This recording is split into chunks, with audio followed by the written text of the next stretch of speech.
En la aldea El Chimbo, aquí cerca del Distrito Central, han matado a un exfiscal del Ministerio Público, Edwin Giovanni Eguiguren. Fue atacado primero con arma blanca y posteriormente le dispararon. La esposa del profesional del derecho, María Auxiliadora Sierra, quien se desempeña como fiscal del Ministerio Público, lo acompañaba, pero solo él resultó herido de muerte. Desafortunadamente ha muerto el abogado Edwin Giovanni Eguiguren. La captura de Kevin Joshua Solórzano Hernández, de 19 años. Kevin está siendo acusado por el asesinato del exfiscal Edwin Eguiguren. Según su madre, militares armados llegaron sin ninguna orden de captura y de allanamiento a su hogar.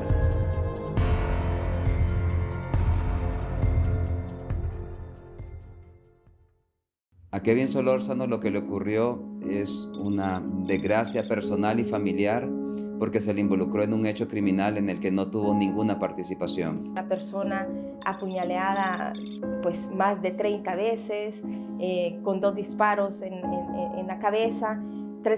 Ya trascendía que se trataba de la muerte de un exfiscal casado con una fiscal activa.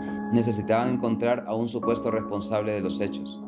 Figúrese usted que a Kevin le involucran con 2 personas más en la comisión de este hecho. Se trata de una investigación deficitaria desde el principio. Solo 8 días de investigación para capturar a un presunto responsable. Kevin fue detenido el 19 de noviembre del año 2014, apenas 8 días después de la muerte del abogado Eguiguren. Policías encapuchados que de repente le requirieron de su identidad, la prestó y de la nada, sin mayores explicaciones, sin ninguna orden de captura y con la angustia de su madre, fue llevado, aprehendido a las instalaciones de un batallón donde hasta ese momento se les explica que se les hacía o se le consideraba sospechoso de la muerte de una persona que ni él ni su madre conocían, y se les indicó que era la muerte de un exfiscal del Ministerio Público de nombre Edwin Giovanni Eguiguren. Debieron haber reconocido que se habían equivocado el mismo día que me lo llevaron de mi casa, sin haber dado ni siquiera una orden de captura, que cuando lo pienso, cometí el error de dejarlo salir de esta casa. Debí haber exigido esa orden de captura que nunca la presentaron. Se preparaba a ir a sus clases universitarias, eran más o menos las 5:30 de la mañana y él se estaba preparando en su casa para trasladarse a su lugar de estudio. Apresuradamente presentaron el caso a pesar de que hay informes del propio Ministerio Público que aconsejaban no hacerlo en contra de Kevin Solórzano. Porque por un lado está la esposa y el hijo del abogado Eguiguren que manifiestan que Kevin Solórzano es quien participó de manera directa en este hecho de muerte, y por otro lado está Kevin Solórzano y su madre específicamente, quienes sostienen dónde se encontraban y qué estaban haciendo al momento de la muerte. Kevin Solórzano estaba preparándose para ir a la universidad. Están todos los videos de su trayecto o de su recorrido desde su casa de habitación hacia la universidad. Está el ingreso de Kevin Solórzano en la universidad. Está Kevin Solórzano, que aparece en este video de la universidad, con sus características físicas peculiares, el uso de su barba, una barba que ni el hijo ni la madre ni la esposa del abogado Eguiguren establecieron al momento de que el hijo del abogado Eguiguren dio las características físicas de Kevin Solórzano. Que era el que apuntaba a mi cabeza, vive cerca de mi casa, cerca de mi hogar, del hogar de mis hijos. Que reconozco al sicario que tuve enfrente mío, de cuyo rostro nunca olvidaré. Siempre desde chiquito fue tan especial, fue creciendo, siempre lo llevaba a la iglesia y el mayoreo en ese entonces quedaba atrás de mi casa. Nosotros vivíamos en la colonia Alemán. Yo siempre iba los sábados al mayoreo y me iba con mi carretilla y él siempre llegaba Él siempre iba conmigo y cuando yo me iba, porque lo miraba dormido, allá llegaba a cargarme la bolsa, siempre fue así. Yo las navidades me quedé con él.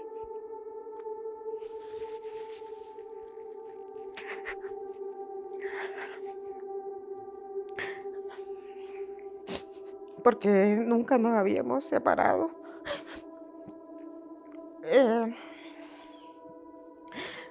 Los sábados y domingos me despierto, pongo mi alarma a las 4:15, pero realmente no duermo toda la noche pensando que la alarma no va a prenderse.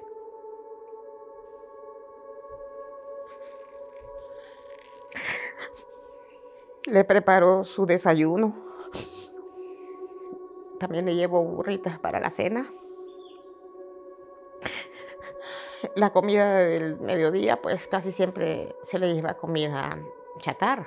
Pizza, hamburguesa, le encantan. Para el desayuno casi siempre le llevo baleadas, le encantan.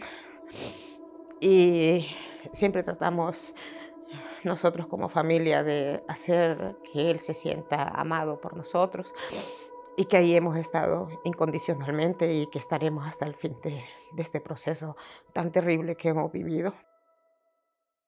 El Ministerio Público controló mal la investigación del caso y luego empezar a construir la supuesta evidencia en contra de él, modificando los testimonios de las personas que involucran a Kevin. Las autoridades ni siquiera tuvieron el interés de entrevistar a las personas que pudieron ver el hecho de manera directa. Las autoridades nunca hicieron una investigación respecto de sus casos. Inclusive el momento de su muerte y en la escena del crimen, en la propia escena del crimen, las autoridades entregaron su teléfono celular a su esposa cuando esa era una herramienta importante para revelar qué información podía tener ese aparato telefónico, qué tipo de comunicaciones recibía este abogado, si había recibido tal vez alguna amenaza por esa ruta, si había una vinculación de sus contactos respecto de los casos que llevaba. Ni siquiera hicieron una investigación de su perfil para determinar realmente por dónde podrían venir las causas de este crimen. La policía que se involucró, que fue la policía militar, no tuviera pues las capacidades investigativas suficientes. Solo se contó con la presencia de un investigador que lo único que hizo fue pues determinar ubicación de Kevin Solórzano, pero jamás establecer el por qué Kevin Solórzano, de dónde se le generaban esas sospechas. Desde ese momento se montó una campaña mediática por ciertos medios de comunicación para tratar de desacreditar las actuaciones realizadas por Fusina o Policía Militar, así como las investigaciones hechas por el Ministerio Público. La situación de Kevin es de desespero, es de desesperación, y especialmente cuando ve que muchos casos se resuelven de sus compañeros que están en su misma condición, pero el caso de él no se resuelve. Lamentablemente hoy contamos con un fallo condenatorio y estamos pues ya en niveles procesales donde esperamos que efectivamente se tome en cuenta la relación de prueba científica y pues eso conduzca a un fallo absolutorio a favor de Kevin Solórzano. Son 5 años ya. Y aún cuando cierro mis ojos en la noche, pienso que no es cierto lo que estamos viviendo.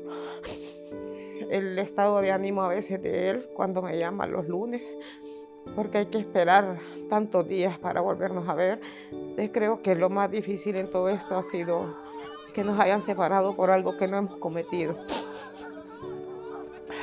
Pensé que hace 2 años y medio que fue el juicio, que mi hijo iba a salir. Sé que no vamos a volver a ser nunca igual que antes. Sé que yo ya no voy a poder estar tranquila sabiendo que mi hijo quizás esté en la universidad y que viene en el camino. Sé que ya no tengo la misma vida de antes, ya no tengo tranquilidad. Hace 2 años y medio mi hijo debió haber estado libre, es más, nunca debió haber conocido la penitenciaría. Y sé que mi hijo va a terminar la universidad. Quizás no aquí, porque ya no confío en las autoridades de este país. Hemos sufrido demasiados atropellos, hemos sufrido demasiada injusticia quizás no hubiéramos sufrido tanto. Solo le pido a Dios que Kevin pueda terminar su universidad y que pueda ser un joven así como ustedes. Sabe, lo más duro de mí es verlos a ustedes y saber que mi hijo podría estar como ustedes así, tranquilo, libre, porque él no debe nada.